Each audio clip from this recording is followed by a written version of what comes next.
লঙ্কা, জিরা, টমেটো, আলু দিয়ে ঝোল ধনেপাতা দিয়ে।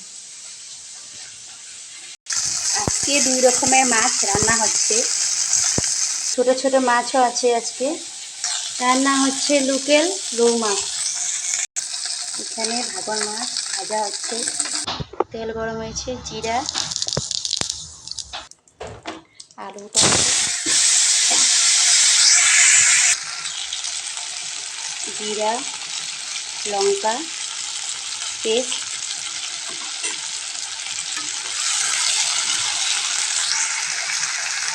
এখানে মাছের ঝোলটা বানানো হচ্ছে। দেখো এখানে মাছ ভাজি রয়েছে।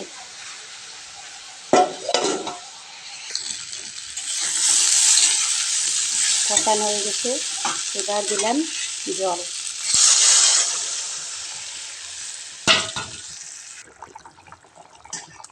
ধনেপাতা দিয়ে দিলাম মাছ ভাজা।